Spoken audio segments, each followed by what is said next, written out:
Hello, this is Dr. Hanaa Assil and this is paper 1C of June 2022 in the IGCSE chemistry.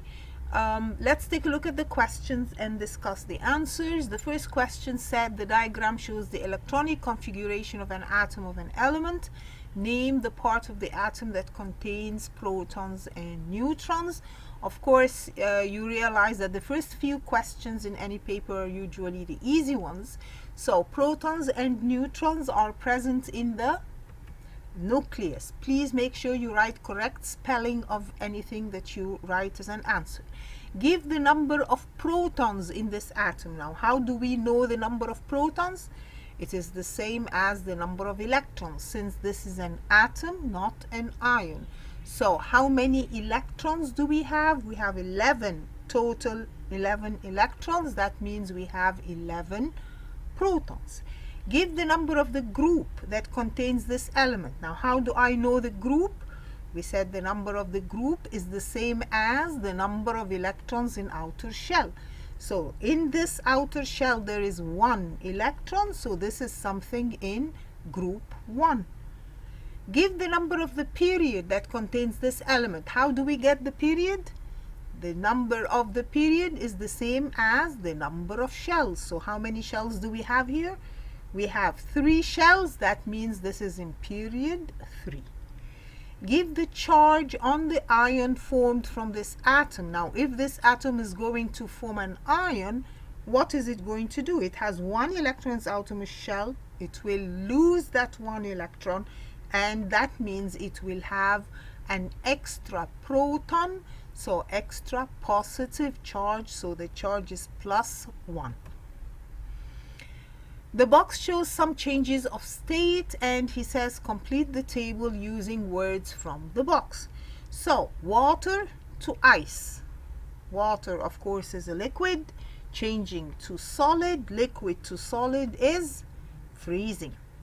Steam to water. Of course, steam is a gas. Water is a liquid, so gas to liquid is condensation. Solid wax to liquid wax. Solid to liquid, melting. Iodine crystals. Crystals, of course, are solid. To iodine vapor. That's solid to gas. Remember, solid to gas is sublimation. A student plans to obtain salt crystals from a mixture of salt and sand. So we have salt and sand, and I want salt crystals. Now the student adds pure water to the mixture to dissolve the salt.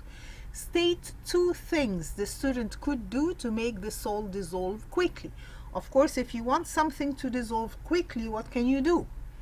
You can either heat the mixture, crush the solid before you add it, because a crushed solid would dissolve faster, or you stir the solution.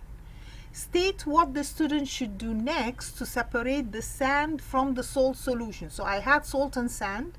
I added water, so the salt will dissolve. Now, how do I separate the sand from that? Of course, that is by filtration. So when we filter through filter paper and funnel, the sand remains in the filter paper as residue, and the salt solution goes down into the flask as the filtrate. Describe how the student can obtain pure dry crystals of salt from salt solution. So salt solution means I have the salt dissolved in water. Now, how do I get the pure dry crystals of salt? Well, this process would be called what? Crystallization. If I want the dissolved salt from the solution, I do crystallization. How do we do crystallization? We say heat to point of crystallization so that I lose as much water as possible. Now cool, that will form crystals. Filter the crystals through filter paper and funnel. He wants it dry, so I need to tell him dry between filter papers.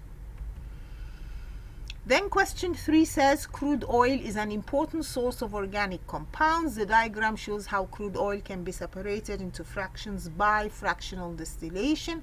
Of course, you know that crude oil is a mixture of liquids, so I separated by fractional distillation. State what happens to the crude oil when it is in X. When we do fractional distillation of crude oil, the first thing we do is we heat to vaporize the liquid. So at X it is heated and vaporized, and then of course it goes into the fractionating column or the fractionating tower, and the different fractions will cool and condense at different boiling points. Then he says give the name of fraction E. Which one is fraction E? You know that F, that top one, is the refinery gases, so E is gasoline. Give a use for fraction A. Where is fraction A? Fraction A is butadiene, and butadiene is used for making roads or for road making. One of the compounds in fraction D is this compound, which can be cracked to form shorter chain hydrocarbons. Remember, cracking means breakdown of long chain hydrocarbons into shorter chains. Then he says state the catalyst and temperature used in cracking. When we do cracking, what was the catalyst? Remember, we said the catalyst is aluminium oxide, or you could refer to it as alumina, or we could also use silicon dioxide, which we refer to as silica. The temperature for cracking is usually 600 to 700 degrees Celsius. Then he gives an equation showing an example of a catalytic cracking reaction, and he says give 2 reasons why this reaction is important. Why is it important to have cracking? Why don't we just leave it as a long chain?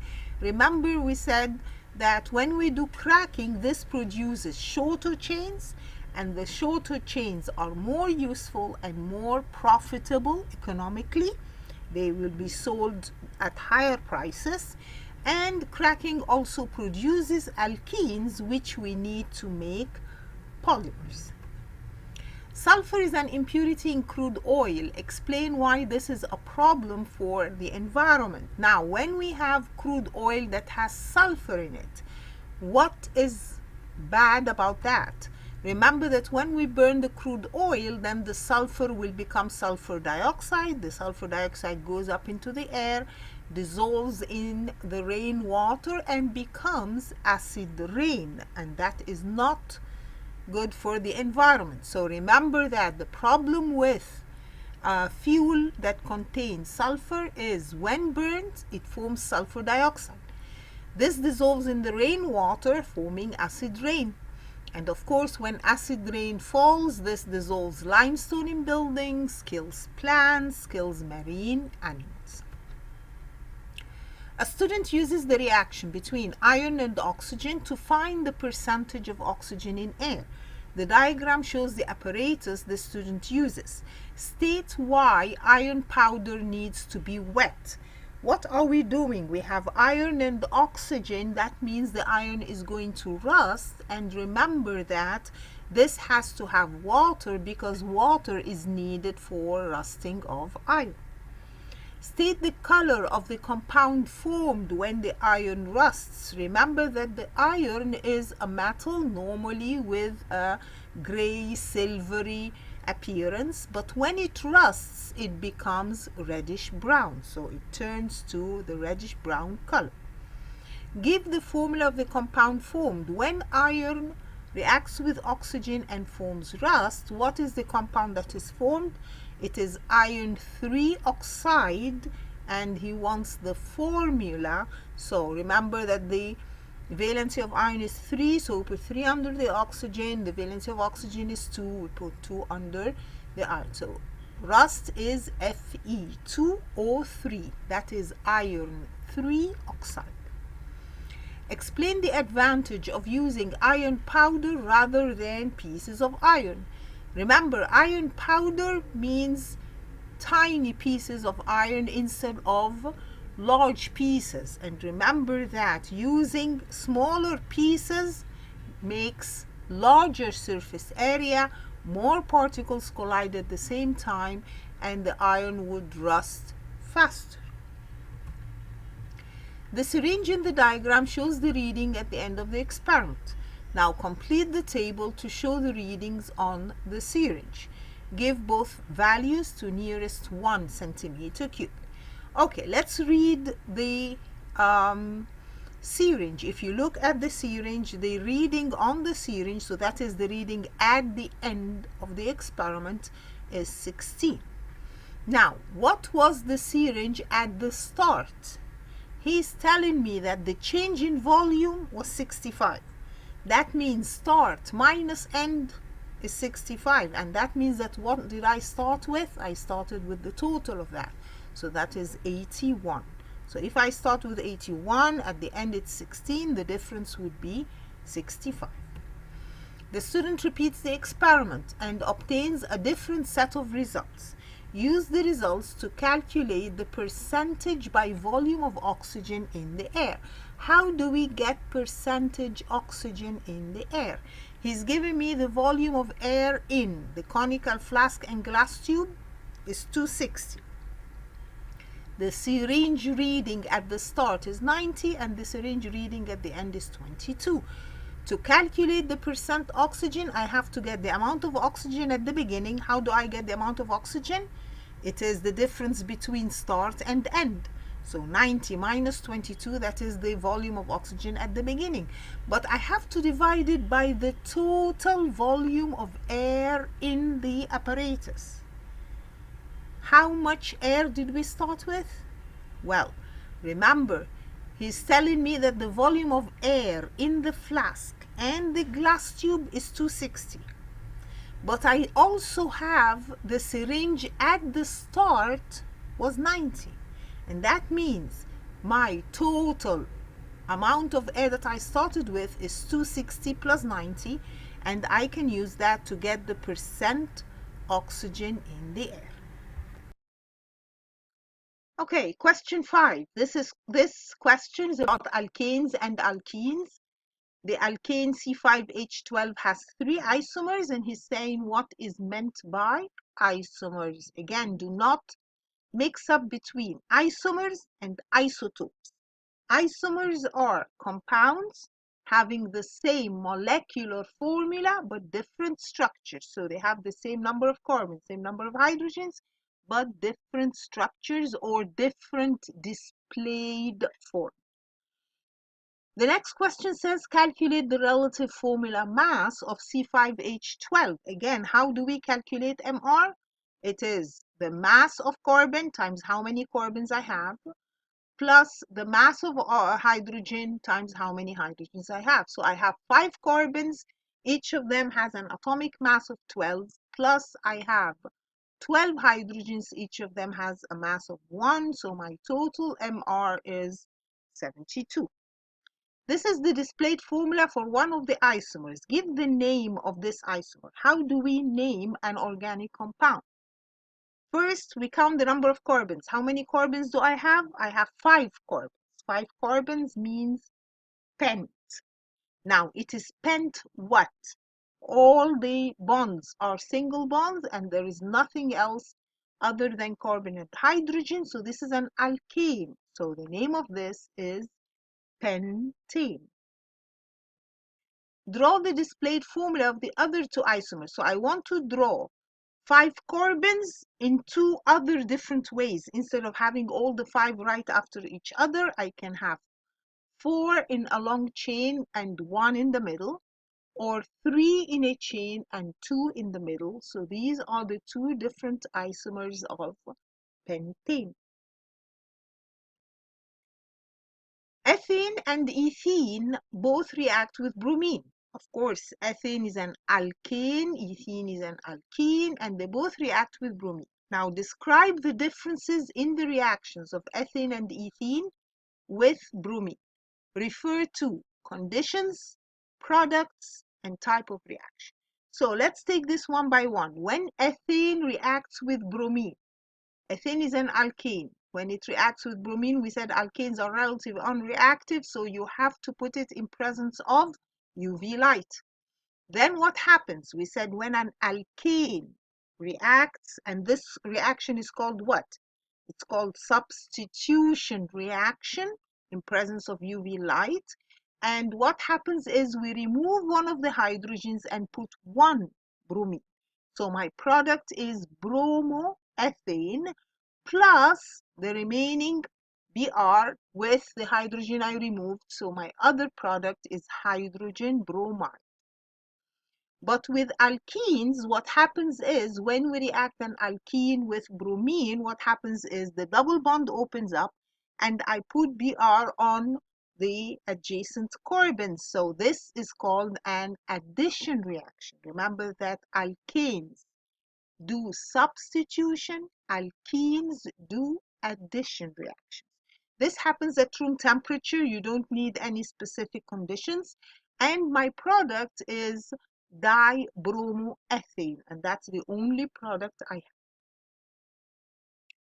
A student uses this apparatus to investigate the reaction between magnesium and dilute hydrochloric acid. The word equation is this: complete the chemical equation. Again, I'm reminding you, chemical equation means symbol and balanced. And you already wrote my word equation for me. So all I need to do is write magnesium chloride. How do we write magnesium chloride? Plus hydrogen. Remember magnesium valency 2, so I put 2 under the chlorine. Hydrogen is diatomic. It has to be H2, not just one H. And he already did the balancing for the equation. Then he says, give the test for hydrogen. What was the test for hydrogen gas? Remember, insert a lighted splint, it pops.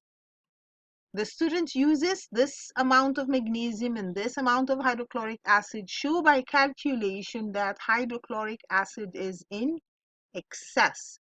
Now, this was our equation.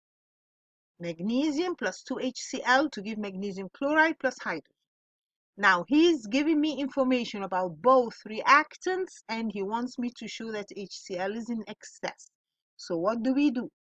He has mass of magnesium. I need to get number of moles of magnesium. Number of moles is mass over molecular mass, and that gives me a certain number of moles. Now, I look at the equation and relate the number of moles of magnesium to the number of moles of HCl. Of course, from the equation, it's obvious that the number of moles of HCl should be twice. So the number of moles of HCl that should be added is 0.0075 mole. But how much did he put? He put 0.025, which is way too much more than needed. So we say that the HCl is excess. The student measures the volume of hydrogen collected at regular intervals until the reaction stops, and he gives me a table. Plot the student's results and draw a curve of best fit. Now, this is the kind of curve. There is one point that is away from the curve, so it is much better not to go out and come in again. So this is the curve that you should get. Determine the volume of hydrogen collected in the first 10 seconds. Where is the first 10 seconds? This is the first 10 seconds. So I should get 26 centimeter cube depending on my graph. Explain why the rate of reaction is greatest at the start of the reaction. We said always for any reaction, as soon as you start the experiment, the reaction is very fast and then it slows down. Of course, because at the beginning, I have a lot of particles. So at the beginning, for example, my HCl is more concentrated, so more particles collide per second. The student repeats the experiment at a temperature 5 degrees Celsius higher than the original temperature. So we're going to repeat this experiment at a higher temperature. Draw the curve you would expect. Of course, we should know that higher temperature means the reaction is faster. Faster means it goes up very quickly. The graph should be steeper. But he's saying we're using all the same amount, so we should end up with the same final volume of gas.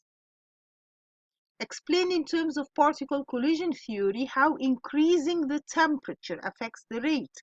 We know that at higher temperature, the rate is faster, and you should know that that is because the particles gain more kinetic energy, move faster, more particles have energy higher than activation energy, so more frequent collisions or more successful collisions.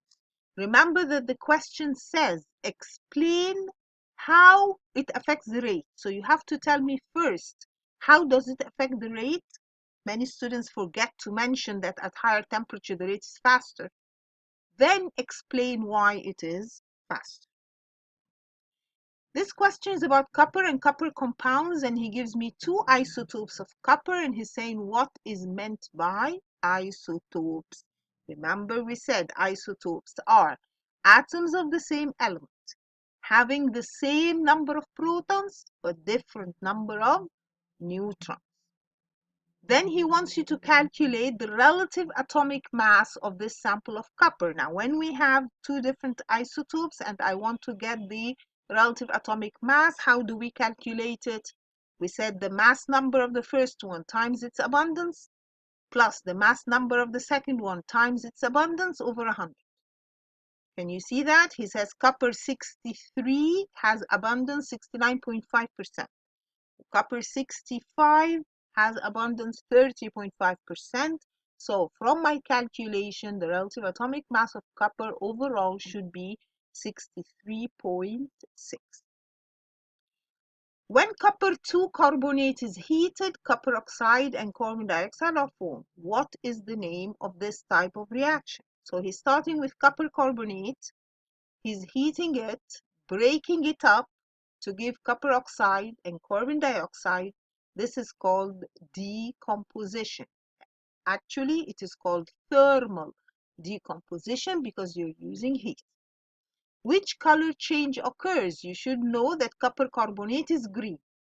Now, when you heat it, it becomes copper oxide, and copper oxide is black.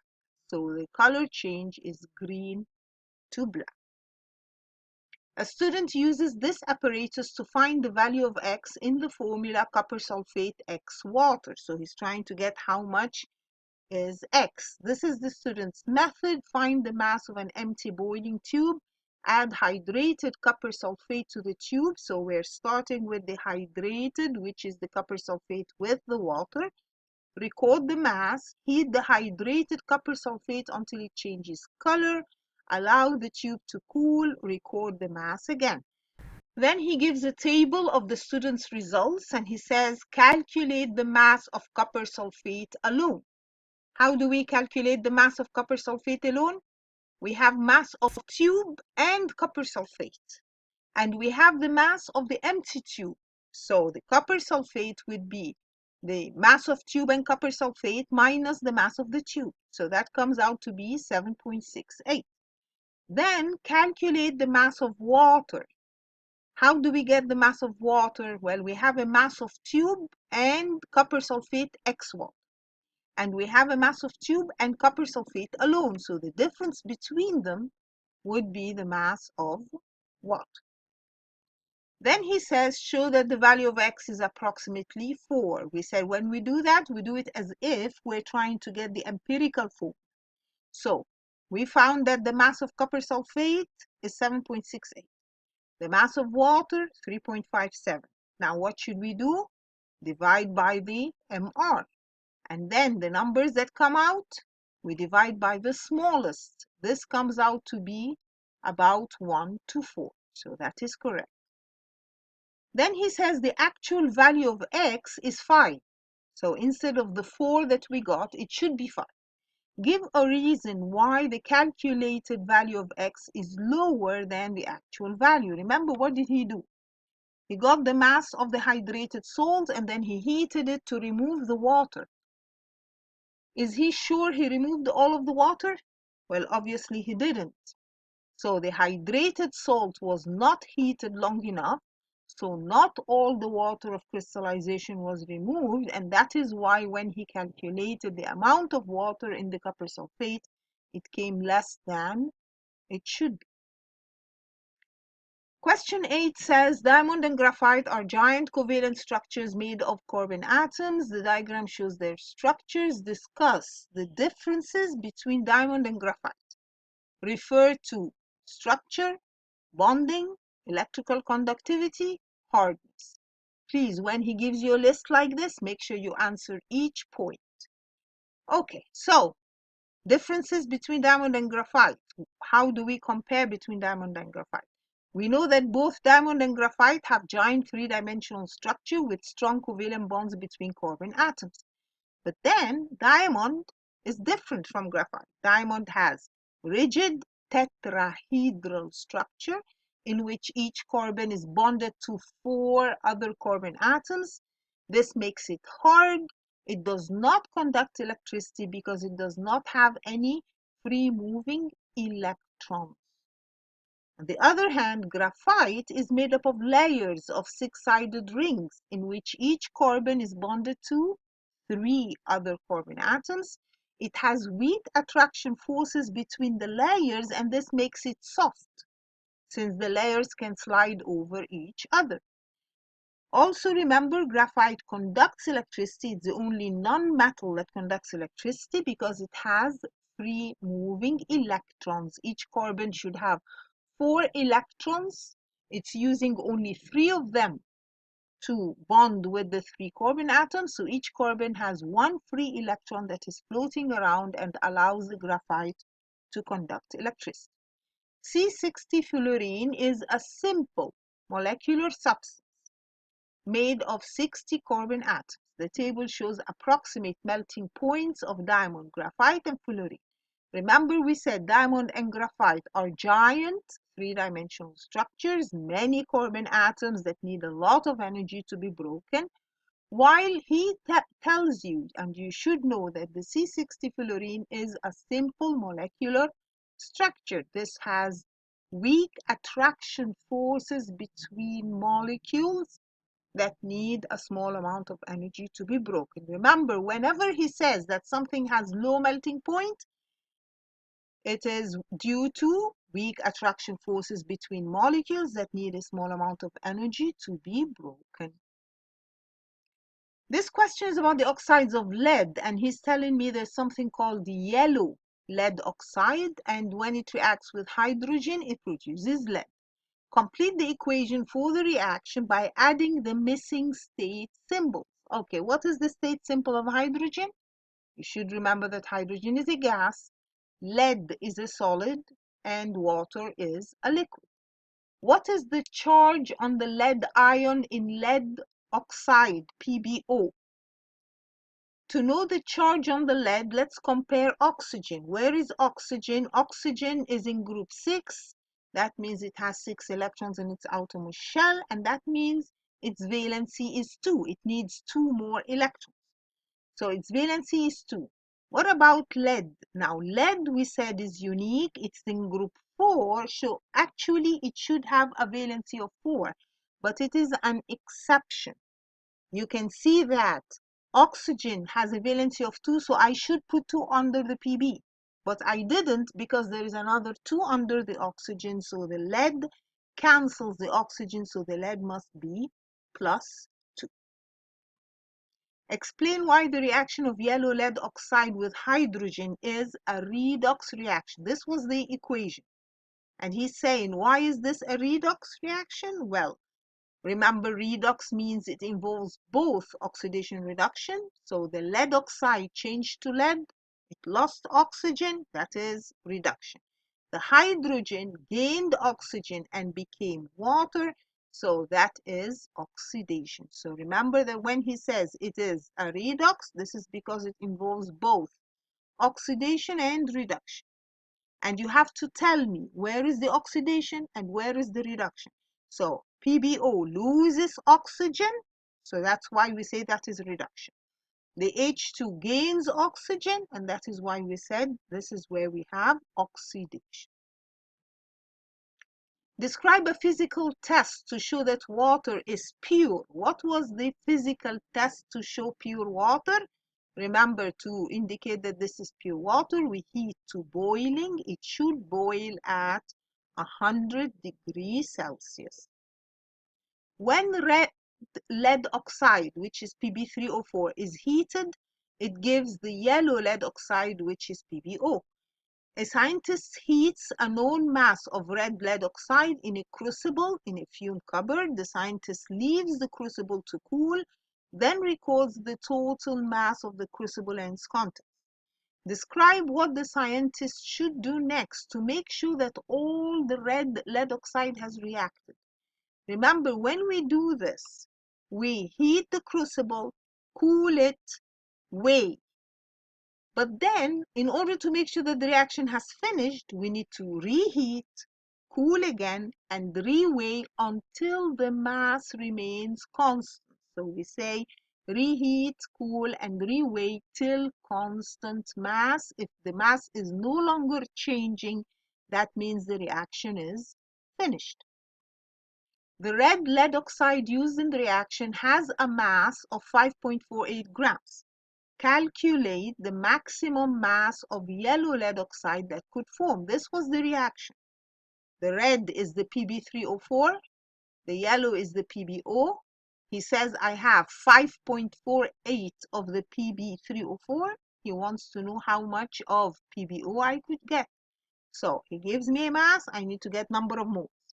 Number of moles is mass over molecular mass. And please remember, if he gives you the molecular mass, use it. Don't sit down and calculate and waste time. So the number of moles comes out to be 0.008. Then he's asking about what? About the yellow PbO. I look at the equation and I relate from the equation. The equation says if I have 2 moles of Pb3O4, I will get 6 moles of lead oxide. So if I have 0.008, how much should I get? It is times 6 over 2 or times 3. That comes out to be 0.024 mole of lead oxide. Then what is he asking about? He's asking about mass. Mass is number of moles times mR. And this shows that I should get 5.35 grams of PbO. The next question says, ammonia is a simple covalent molecule. Draw a dot and cross to show the bonding in a molecule of ammonia. Again, to draw dot and cross, we look at ammonia is nitrogen and hydrogen. Now, nitrogen is in group what? It's in group 5. That means it has 5 electrons in its outermost shell. That means it needs 3 more.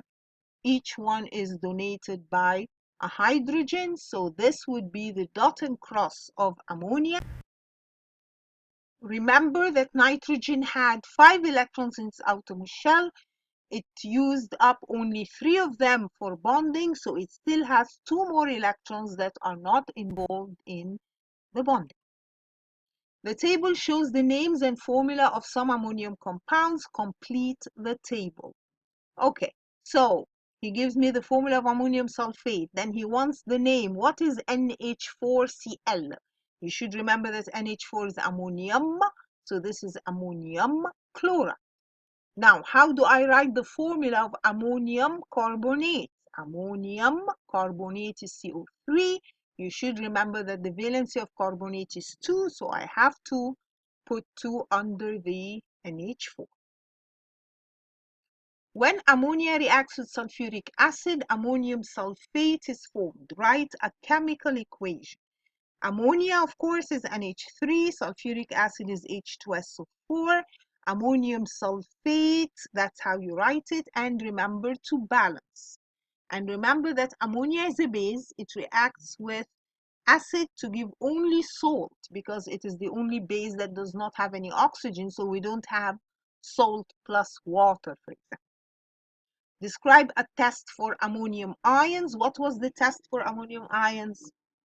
Remember ammonium ions? We said add aqueous sodium hydroxide, warm gently.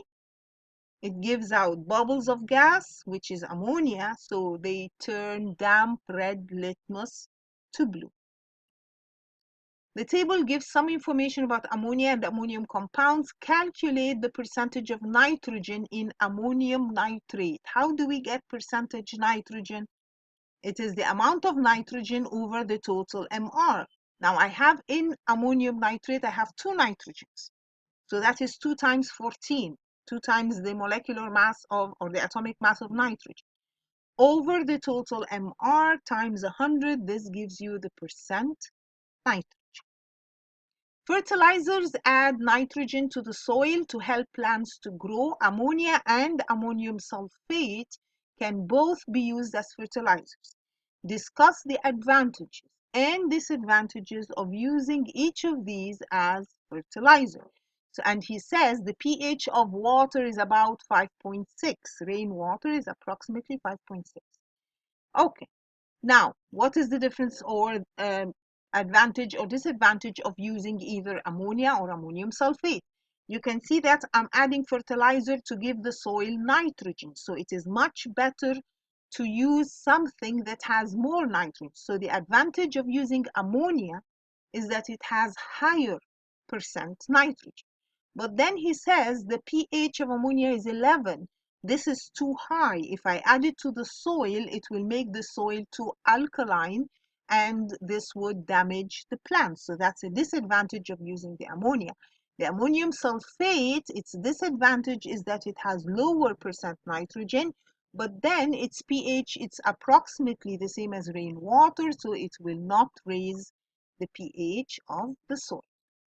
Okay, and that was the exam in June 2022. I hope this was useful to you and please keep listening. Thank you.